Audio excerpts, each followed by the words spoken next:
नमस्कार दोस्तों, कैसे हैं आप लोग। उम्मीद करता हूँ आप लोग बहुत अच्छे होंगे और आपकी तैयारी बहुत अच्छे से चल रही होगी।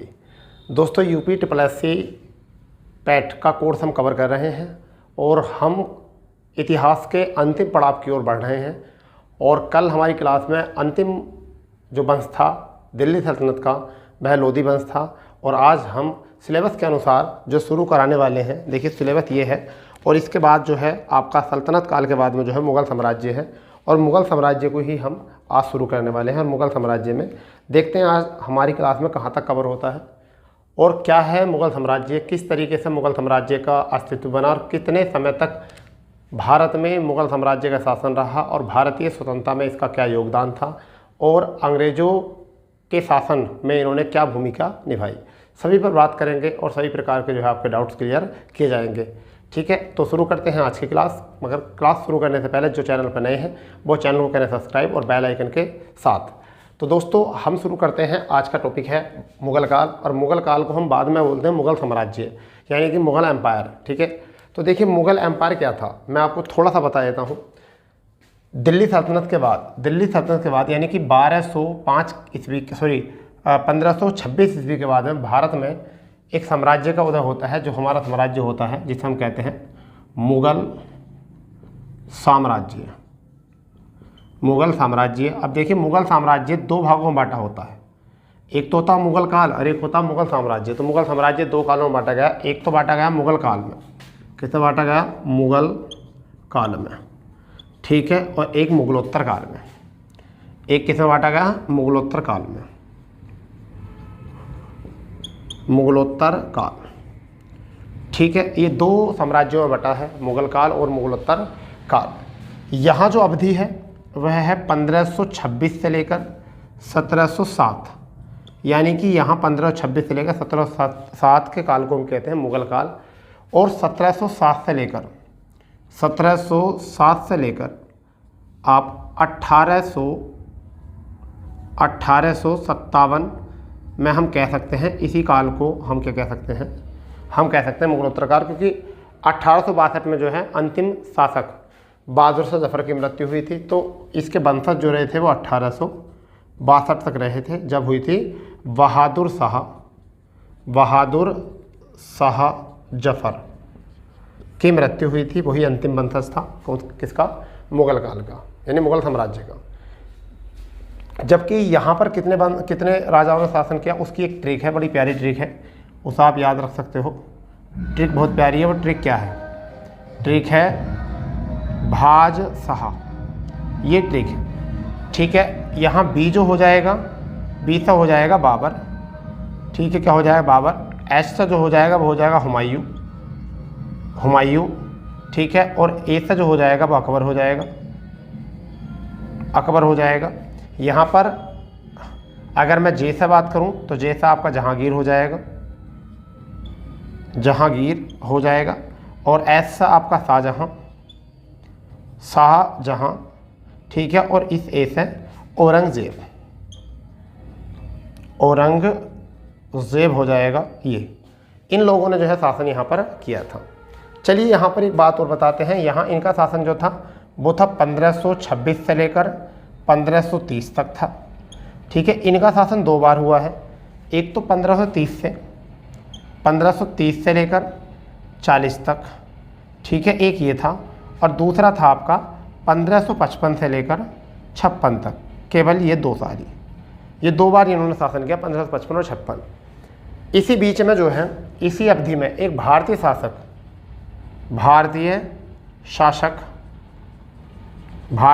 जिनका नाम है शेर शाह सूरी।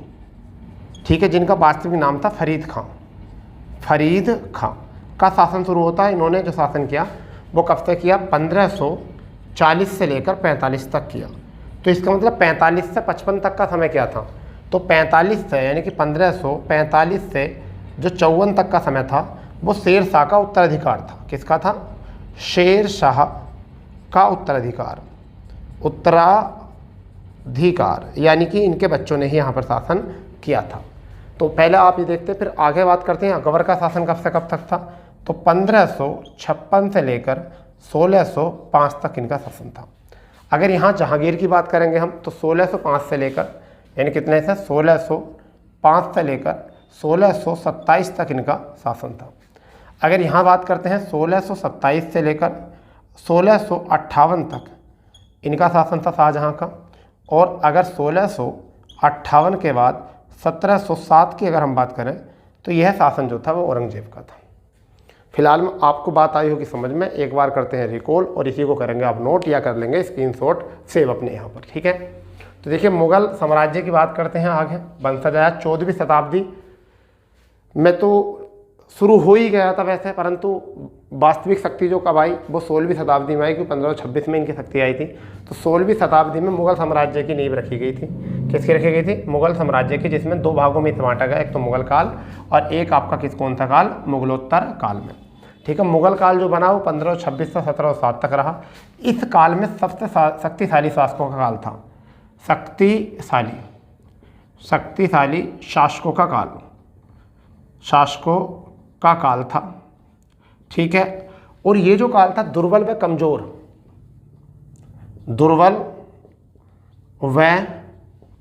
कमजोर शासकों का शासन था, शासकों का काल था, ठीक है भाई। ये अगर हम यहाँ बात करें तो यहाँ शासकों ने क्या करा था? यहाँ अधीन शासक थे। कैसे शासक थे? अधीन शासक थे, अधिक शासन, अधीन शासक थे यहाँ पर। ये थी कहानी इनकी। अब देखिए ये 1526 से लेकर 1707 तक, जबकि ये 1707 से लेकर 1857 तक देखने मिला। और अंतिम शासक जो था बहादुर शाह जफर था, जो बहादुर शाह द्वितीय के नाम से भी जाना जाता है। जफर नाम से कविता लिखते थे, इसी वजह से ये अंतिम वंशज भी रहे हैं, क्योंकि 1857 के विद्रोह में इन्हें लालच का मोह पैदा होता है इनके अंदर, बस, ठीक है। इसके बाद में जो मुगलोत्तर काल है वही हमें पढ़ना है, क्योंकि आपके एग्जाम में जो क्वेश्चन आएगा वो यहाँ से आएगा, क्योंकि यूपी पैट में जो क्वेश्चन है सिलेबस है वो यही दे रखा है। तो 1526 से 1507 तक हमें पढ़ना है, परंतु मैं जानकारी दे दी थी।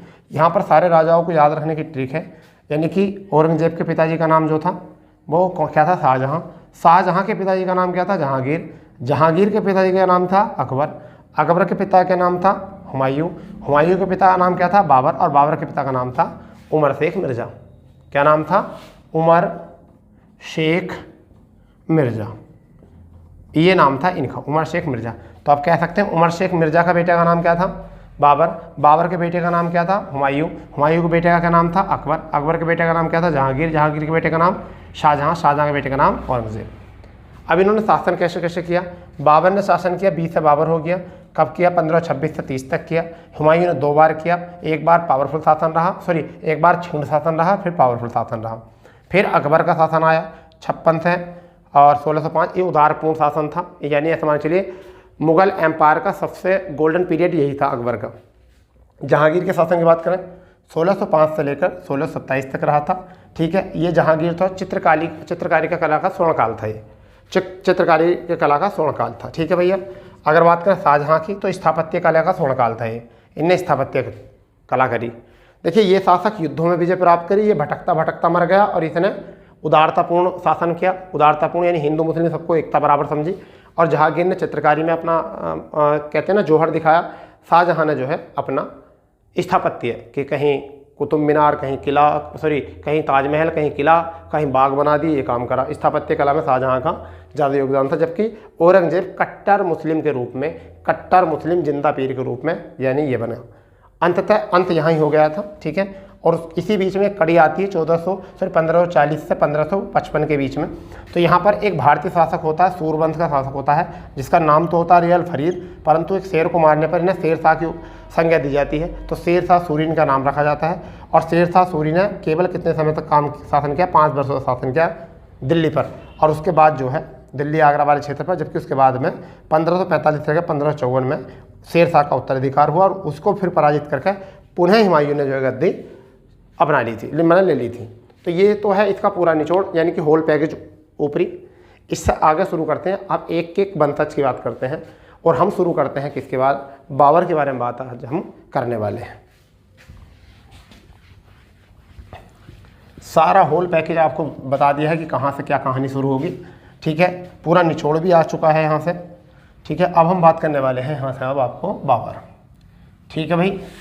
सबसे पहले बाबर हेडिंग डालेंगे।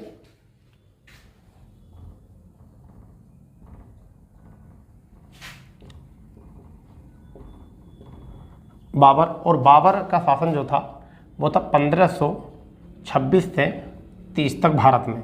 ऐसा नहीं थे कंप्लीट था, ये ऐसा व्यक्ति था 11 वर्ष की उम्र में ही फरगना का सरदार बन गया था, मात्र 11 वर्ष की उम्र में, पिता की मृत्यु के बाद।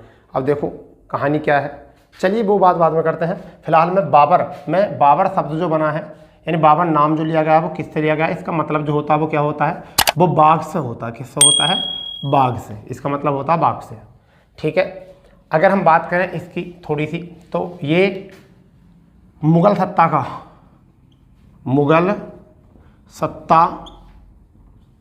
का संस्थापक था। क्या था, संस्थापक, मुगल सत्ता का संस्थापक था। ठीक है, अगर बात करें पिता की, तो पिता कौन थे, उमर शेख मिर्ज़ा इनके पिताजी थे। और ये कौन थे, ये तैमूर वंश के थे। कैसे थे, तैमूर वंश के थे। ठीक है, इतनी बात याद रखनी है। अगर माता की बात करें यहाँ से, तो माता जो थी वो कौन थी, मंगोलिया वंश। कैसी थी, मंगोलियन थी। ठीक है, माता मंगोलियन थी। ठीक है, अगर हम बात करें इनके जन्म की, तो इनका जो जन्म हुआ था वो 14 फरवरी, देखो दिन कितना प्यारा चुना इन्होंने, 14 फरवरी और 1483 को। ठीक है, वैलेंटाइन डे दुनिया मनाती है, बंदे ने जन्म लिया था। ठीक है, प्यार जोड़ो अभियान, और सबसे ज़्यादा झगड़ा इसने किया। ठीक है, बाबर ने ही। तो 14 फरवरी, मतलब मैंने याद किया था इसको इस तरीके से। और कहाँ पर हुआ था, फरगना में। आज उज्बेकिस्तान जानते हैं, उज्बेकिस्तान, आज इसे हम किस नाम से जानते हैं, उज्बेकिस्तान। कहाँ पर, फरगना में इनका जन्म हुआ था। ठीक है, अब ये किस जाति से संबंध रखते थे, वंश की तो बात आ गई, तो जगताई वंश से, जगताई जाति थी, जगताई जाति थी, इससे ये संबंध रखते थे। इतनी बात यहाँ से आ चुकी है क्लियर। अब इनकी बात करते हैं प्रारंभ में। पिता की मृत्यु हो जाती है। पिता की मृत्यु के बाद में जो है, ये मात्र 11 वर्ष की उम्र में, यानी कि 11 वर्ष की उम्र में, ये 11 वर्ष आयु में कहाँ के, फरगना के क्या बन जाते हैं, सरदार बन जाते हैं, क्योंकि इनके पिताजी जो थे फरगना के ही सरदार थे। 11 वर्ष की आयु में, पिता की मृत्यु के बाद में। ठीक है, इतनी बात याद रखना है। अब 11 वर्ष की उम्र इनकी कब होती है, ये ध्यान रखिए। ये कब थी, ये 1494 की बात है। 1494 में ये सरदार बन जाते हैं और ये शासन करते हैं वहाँ पर फरगना में, बहुत लंबे समय तक रहते हैं। फिर सबसे पहले इन्होंने 1501 में समरकंद पर विजय की। किस पर विजय की, समरकंद पर विजय की पहली बार 1501 में। ठीक है, दूसरी इसी के बाद में जो है 1504 में इन्होंने काबुल पर विजय प्राप्त की 1504 में। ठीक है, और यहाँ पर एक बात और आती है 1504 के ही समय में, कि यहाँ पर एक आपके थे, हाँ, काबुल में जब इन्होंने यहाँ विजय प्राप्त की, तो काबुल था, इनको क्या होता था, मामूली, कहते नहीं है, मामूली आमदनी होती थी। कहती होती थी, मामूली आमदनी, यानी बहुत कम आमदनी होती थी।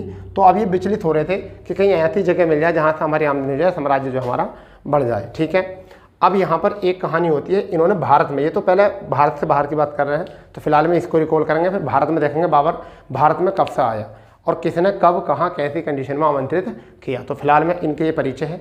देखिए क्या था, बाबर 1526 से 30 तक नाम बाघ के ऊपर पड़ा था, मुगल सत्ता का संस्थापक, पिता उमर शेख मिर्ज़ा, तैमूर वंश में फरगना के सरदार थे, माता मंगोलियन थी, जन्म 14 फरवरी 1483 को उज्बेकिस्तान फरगना में हुआ था, जगताई जातीय संबंध रखते थे।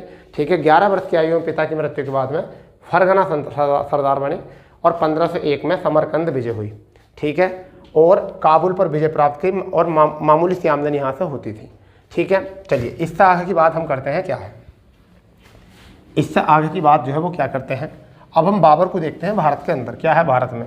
तो सबसे पहले भारत में जो है, यानी कि बाबर को भारत में इन्होंने क्या करा।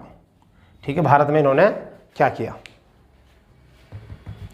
ठीक है, अब देखो बाबर ने जो किया भारत में, सबसे पहले अगर हम बात करें तो एक थी पहला आक्रमण आपका 1518 से 19 में, ठीक है, इन्होंने यूसुफ जाई जाती, कैसी, यूसुफ जाई जाती, यूसुफ जाई जाती पर आक्रमण करा सबसे पहले, तो यहाँ विजय मिल गई इनको, ठीक है, आर्यभाषण यूसुफ जाई जाती का। और यहाँ पर ही इसी में एक बाजोर किला जीता था इन्होंने, कौन सा, बाजोर किला जीता था। और पहली बार यहाँ पे तोपों का प्रयोग किया था, पहली बार तोपों का प्रयोग किया, किसका, तोपों का प्रयोग इन्होंने पहली बार भारत में यहाँ किया था, ठीक है। फिर उसके बाद में इन्होंने एक दूसरी घटना जो थी वो 1519 में खैबर दर्रा पार किया, खैबर दर्रा पार किया, परंतु कुछ समय रुके और जल्दी ही ये कहाँ चले गए, पेशावर वापस चले गए, यानी कि अफगानिस्तान में आकर वापस चले गए फिर ये दोबारा से 1519 में। फिर यहाँ पर तीसरी घटना क्या थी, 1520 की। 1520 में इन्होंने सियालकोट पर कर लिया अधिकार, तो ये पहली घटना थी। अभी कोई आमंत्रण वाली बात यहाँ से नहीं है। तो पहला था 1518-19 में यूसुफ जाई जाती पर इन्होंने हमला किया और वहाँ पर एक बागोर किला जीता जिसमें पहली बार तोपों का प्रयोग किया।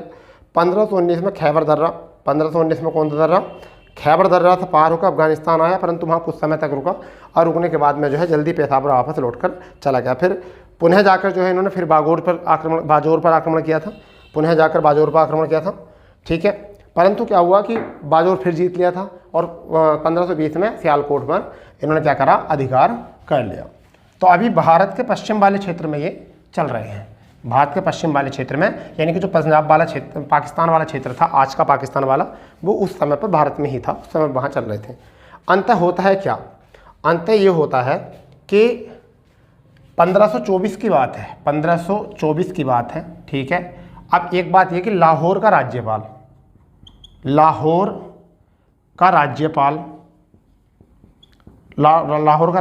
है जिसका नाम है दौलत खां। क्या नाम है, दौलत खां। समझते रहो बात को।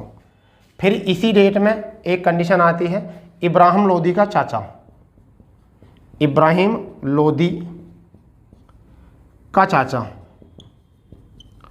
जिसका नाम है आलम खां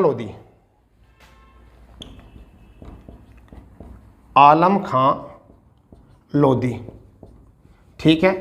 इसी समय की अगर मैं बात करूं तो राणा सांगा, यानी कि मेवाड़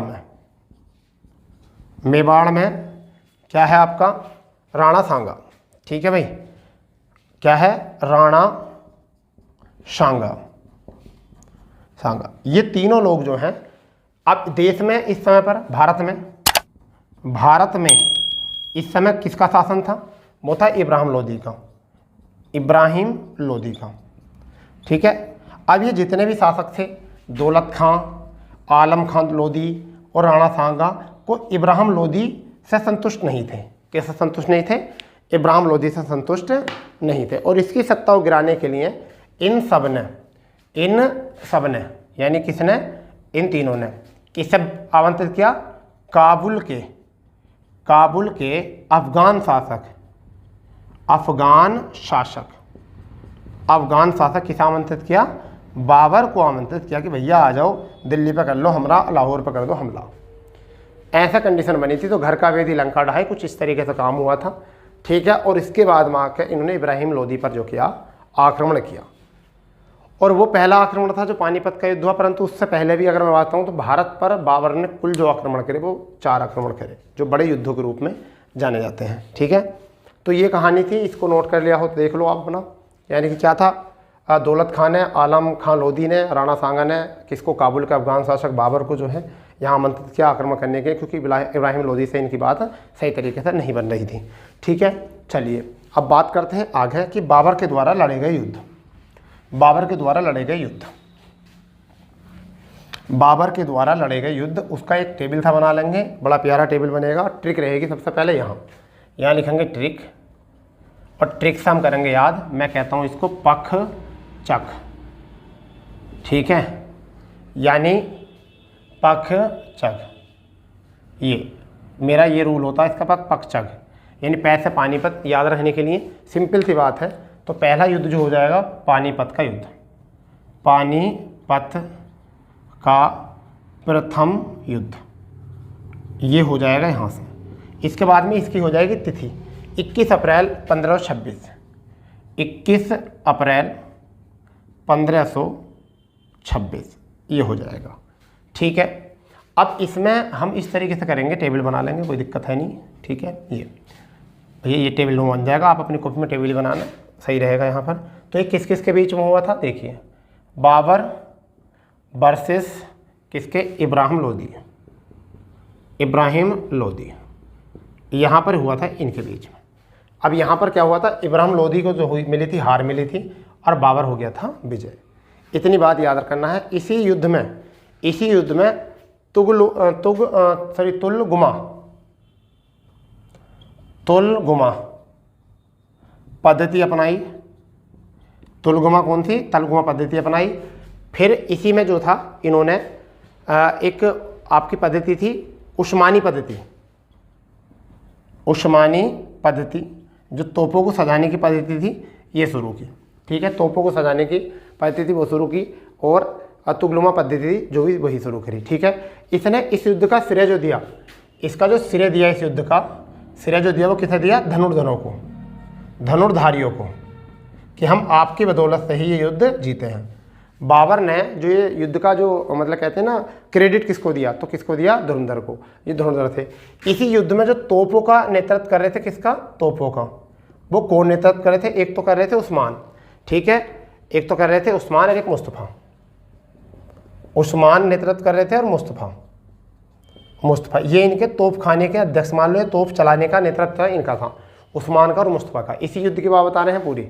ठीक है, अब यहाँ पर इन्होंने क्या थी, एक उपाधि धारण की थी। कौन सी उपाधि, उपाधि धारण की थी कलंदर की। किसकी, कलंदर की, कलंदर की उपाधि धारण की थी। तो ये हो गई इस युद्ध की विशेष बात। तो पहला युद्ध हो गया हमारा, यानी यहाँ से क्या, पानीपत का प्रथम युद्ध, यानी कि पक पानीपत का प्रथम युद्ध 21 अप्रैल 1526 में बाबर इब्राहिम लोदी के बीच। ठीक है, इब्राहिम लोदी की यहाँ पर पराजय हुई, बाबर विजय हुआ। तुलगुमा पद्धति अपनाई, उस्मानी पद्धति तोबों को सजाने की पद्धति थी।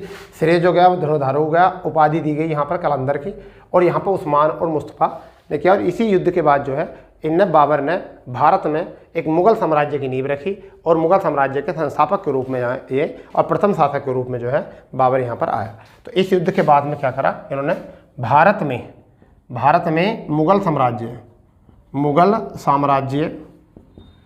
की नींव रखी। ठीक है, और प्रथम शासक के रूप में भारत में आए। तो ये था इनका यहाँ से। दूसरा युद्ध जो रहता है वो किसका रहता है, खानवा का रहता है। दूसरा युद्ध जो रहता है वो कौन सा रहता है, जो पक्षग है ना, तो खानवा, तो किसका आ जाएगा, खानवा का युद्ध, खानवा युद्ध।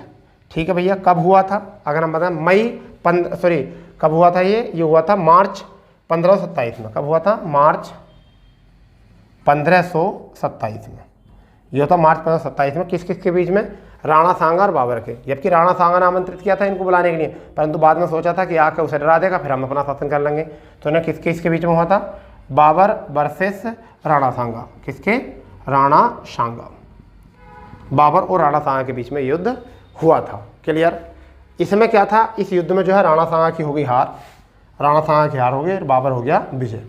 बाबर हो गया यहाँ पर विजय, राणा सांगा की हो गई हार। ठीक है, तो कम से कम इतना आपको यहाँ पर बताइए। अब इन्होंने सैनिकों के मनोबल बढ़ाने के लिए, यानी कि सैनिकों का मनोबल बढ़ाने के लिए एक तो था तमगा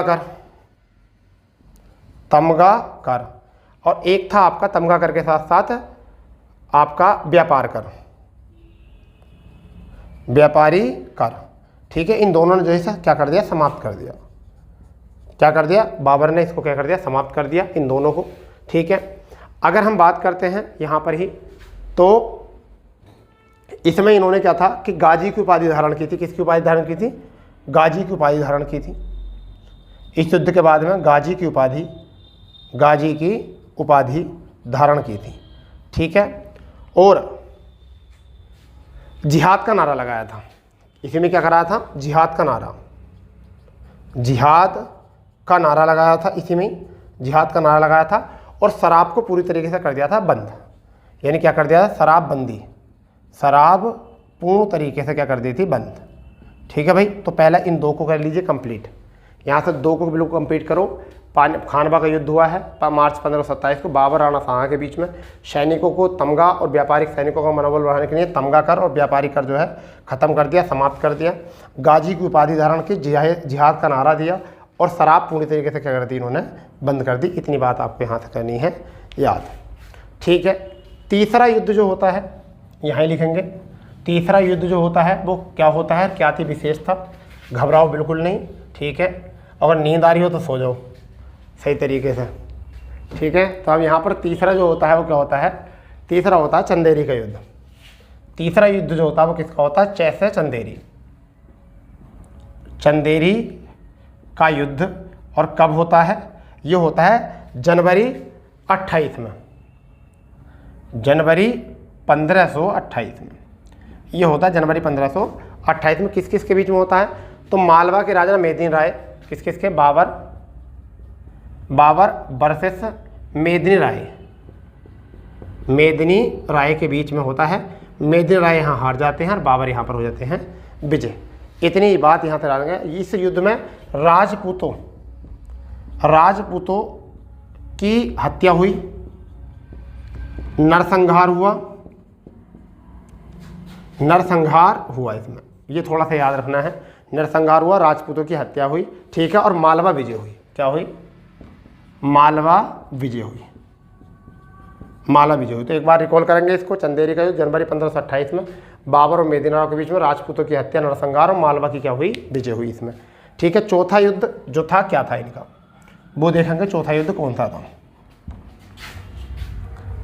चौथा युद्ध कौन सा था, क्या उसमें हुआ है, कौन सी उपाधि धारण करी, क्या करा, कुछ करा या नहीं करा। तो देखिए यहाँ पर होता है घाघरा का युद्ध। चौथा युद्ध कौन सा होता है, घाघरा का युद्ध। ठीक है, कब होता है ये होता है मई 1529 में, मई 1529 में होता है। किस किस के बीच में होता है, एक तो बिहार बंगाल में, यानी बाबर तो पहले लिखना ही पड़ेगा, बाबर तो लिखना पड़ेगा। और अंतिम अफगान शासक जो था वो कौन सा था, लोधी वंश अफगान वंश था। लोधी वंश जो था अफगान वंश था, तो उसके वंशज रह गए थे कहाँ पर, बिहार में, बिहार, और कहाँ पर रह गए थे आपके बंगाल में, बंगाल में। दोनों ने मिलकर अफगान सेना ने नेतृत्व किया था, अफगान सेना, अफगान सेना। और अफगान सेना में यहाँ पर नेतृत्व किसने किया था, अफगान सेना का किसने किया था, महमूद लोदी ने। किसने, महमूद लोदी। 1529 में बाबर और किसके बीच, बिहार और बंगाल के बीच में अफगान सेना थी। ठीक है, और उसका नेतृत्व किसने किया था, महमूद लोदी ने किया था। अब भारत पर स्थायी रूप से शासन जो हुआ था जब ही हुआ था, यानी कि पूरी तरीके से स्थायी रूप से शासन यहाँ हुआ था। अंततः होता है क्या, इसके बाद देखिए दोनों युद्ध हो चुके हैं। अब बात होती है क्या कि 26 दिसंबर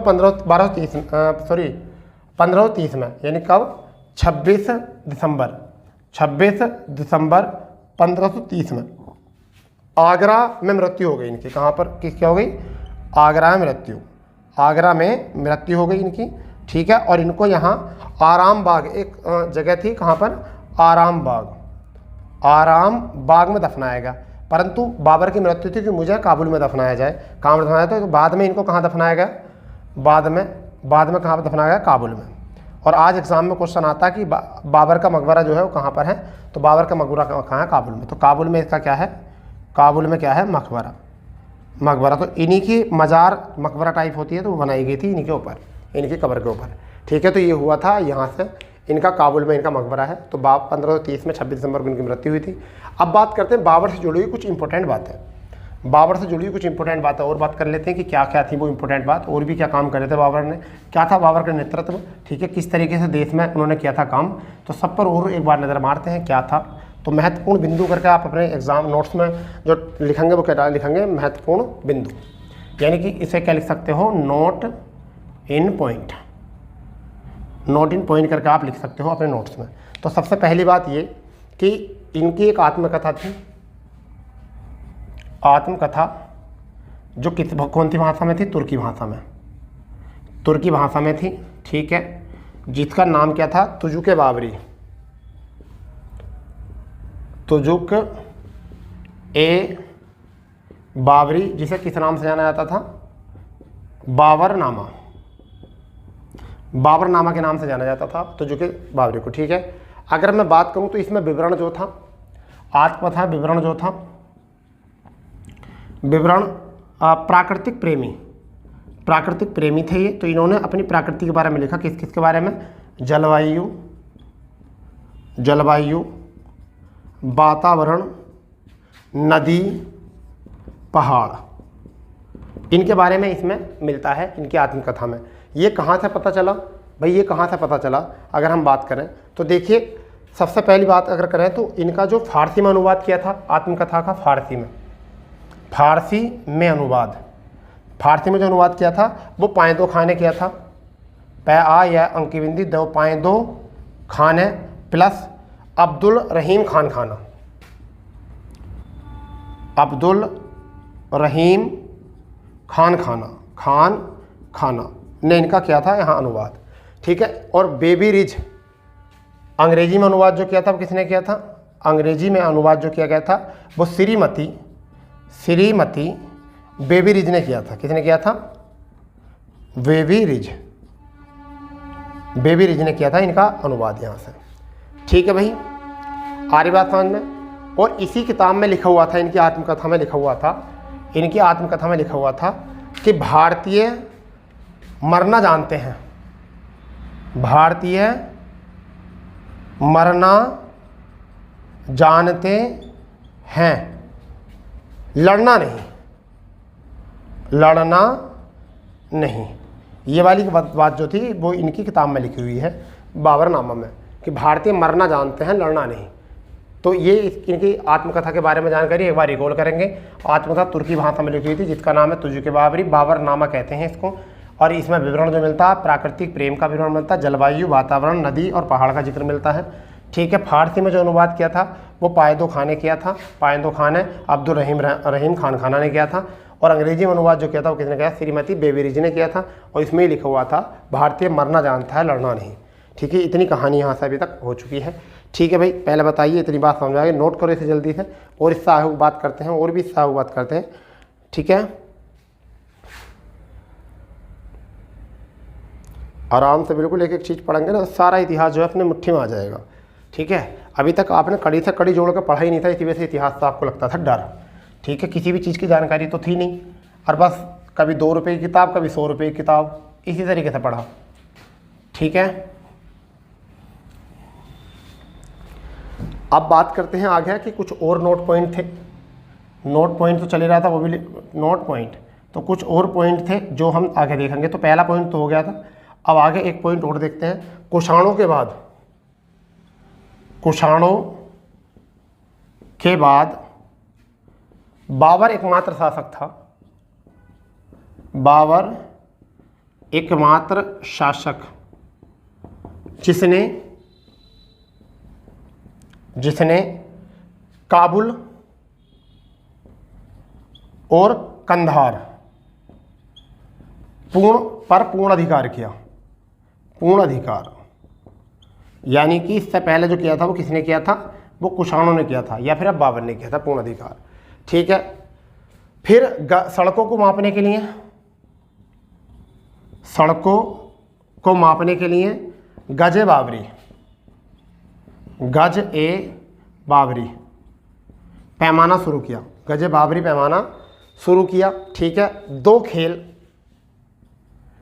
खेल शुरू करे, लोकप्रिय खेल। एक खेल का नाम जो था वो था गंजिका। ये कैसा खेल था, ताश का खेल था भैया। ठीक है, दूसरा खेल जो था वो कौन सा था, वो था इश्कबाजी। ये कैसा था, कबूतर का खेल, कबूतरों का खेल ये था। ठीक है, इसको बाग लगाना बड़ा शौक था, यानी किसका शौक था, बाग लगाने का बहुत शौक था। और उन्हीं में से ज्यामिति सिद्धांत, यानी कि ज्योमिति आधार पर बाग बनवाए, क्या लगवाए, बाग। और उनमें से एक बाग जिसे हम नूर ए अफ़गान कहते हैं।